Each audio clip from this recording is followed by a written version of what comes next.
Patient emergency கூட்டிட்டு வந்தா emergency first உள்ள போய் கேர் பண்ணணும். அதை பண்ண மாட்டாங்க. அதை பண்ணாம உள்ள போய் ஓபி போட்டு சீட்டை போட்டு அப்பதான் நாங்க டாக்டரை பார்க்க விட்றாங்க. எப்படி இது எமர்ஜென்சி கூட்டு வந்தா என்ன பண்ணுவாங்க சொல்லுங்க. யார் கூட்டு வந்திருக்கீங்க? நான் பையனை கூட்டு வந்தேன். டாக்டர் கிட்ட போனாங்க. உடனே ஜிஹெச் போன்னு சொன்னாங்க சார். இப்போ வந்து ஓபி சீட் எல்லாமே சேர்க்க மாட்டாங்க. இங்க ஓபி சீட்.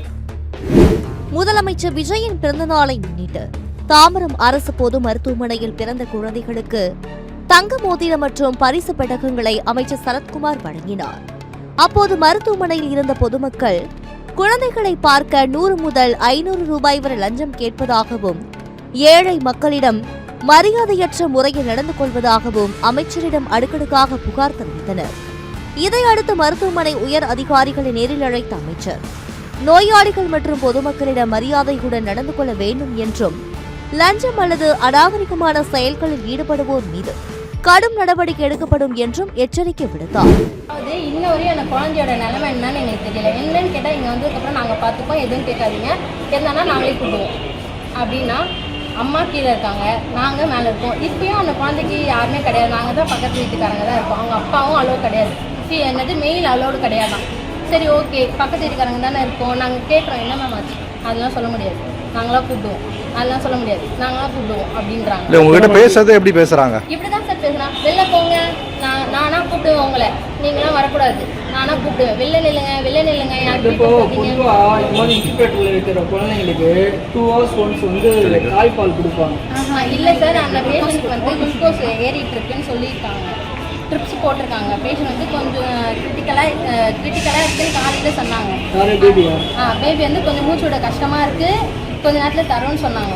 அப்புறம் கொஞ்ச நேரம் கழிச்சு போய் கேட்டோம், இல்லை இன்னும் கொஞ்ச நேரம் கழிச்சு தரோன்னாங்க. அதுக்கப்புறம் பேபிக்கு ட்ரிப்ஸ் போட்டதே எங்களுக்கு தெரியாது. மத்தியானம் ஒரு சிஸ்டர் வந்தாங்க, அவங்ககிட்ட கேட்டோம், ஒன்றும் பிரச்சனை இல்லை, நானும் தந்துடுறேன் அப்படின்னு சொன்னாங்க. இப்போ சொல்கிறாங்க ஒன்றும் பிரச்சனை இல்லை, பால்லாம் கொடுக்க வேணாம், நாங்கள் ட்ரிப்ஸ் போட்டிருக்கோன்றாங்க. ஆனால் ட்ரிப்ஸ் போட்ட விஷயமே எங்களுக்கு சாயங்காலம் தான் தெரியும். ஏன்னா மத்தியானமே போட்டிருக்காங்க, சாயங்காலம் தான் சொல்கிறாங்க. இன்னைக்கு மட்டும் உள்ளே விடலை சார், எங்களை பப்ளிக்கே மதிக்க மாட்டாங்க. அப்போ சுத்தமாக மதிக்க மாட்டாங்க. நம்ம மட்டும் கேட்கலன்னா வெளில தள்ளிடுவாங்க. பணம் இல்லாமல் தான் நம்ம வந்து எதுவுமே பேசாமல் இப்படி இருந்தோம்னா ஓகே. அவங்க வந்து இப்போ பணம் இல்லாமல் தான் எல்லாருமே வந்து கவர்மெண்ட் ஹாஸ்பிட்டல் வராங்க. கவர்மெண்ட் ஹாஸ்பிட்டலே இதே மாதிரி பேசுனா மக்களோட எவ்வளோ கஷ்டப்படுறாங்க. இதெல்லாம் அவ்வளோதான் சார், வரவே மாட்டாங்க. இங்கேயுமே இது கவர்மெண்ட் ஹாஸ்பிட்டல்னு சொல்கிறாங்க, இங்கேயுமே காசு இருந்தால் தான் வர முடியும். அதிமுக ஆட்சியிலையும் திமுக ஆட்சியிலையும் இந்த பிரச்சனை இருக்குன்றது பெருவாரியான மக்கள் வந்து குற்றச்சாட்டு. சரிங்களா? இந்த காசு வாங்குறதுன்ட்டு தாவைக்கான்றது ஒரு புதிய ஒரு ஆட்சி அமைஞ்சிருக்கு. இதுலேயே இது தொடருதுன்னா இது எப்படி நினைக்கிறீங்க? யாரையும் நம்ம வந்து குற்றம் சொல்ல முடியாது சார். திருடுறவங்க எப்பவுமே திருடினே தான் இருப்பாங்க. நம்ம போய் திருடுறவங்களை பிடிச்சி திட்ட சொன்னால் அவங்க மனசு வச்சா தான் சொல்ல முடியும். இவ்வளோ பெரிய ஹாஸ்பிட்டல் பக்கத்துலேருந்து மாற்றிருக்காங்க, செட்டப்லாம் சூப்பராக இருக்குது. நம்ம லக்ஸரி ஹாஸ்பிட்டல் போனாலும் இதே செட்டப் தான், இங்கே வந்தாலும் இதே செட்டப் தான். ஆனால் இங்கே இருக்க மனுஷங்க மட்டும் மாறலன்னா நம்ம என்ன சார் பண்ண முடியும்? நம்ம அதுக்கு ப்ரைவேட் ஹாஸ்பிட்டலே போயிடலாமே. காசு இல்லைன்னா இங்கே வரும். அவங்க பேர் கேளுங்க. இப்போ கேளுங்க,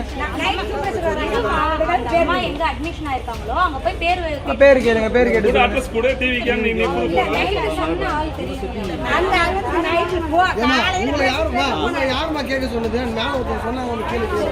யாருக்கு சொன்னாங்க? மேல ஒருத்தர் சொன்னாங்க, கேளுங்க. நான் பார்த்தேன், ஒருத்தர் வந்து சொன்னாங்க. மேலே செகண்ட் ஃப்ளோரில் என் ஒய்ஃப் இருக்குது.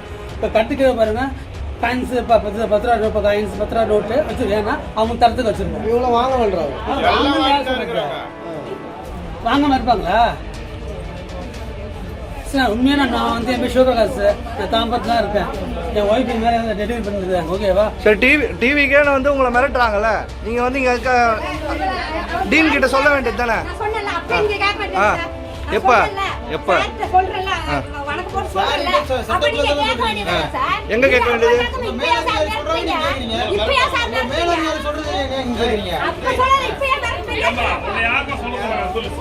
சொல்ல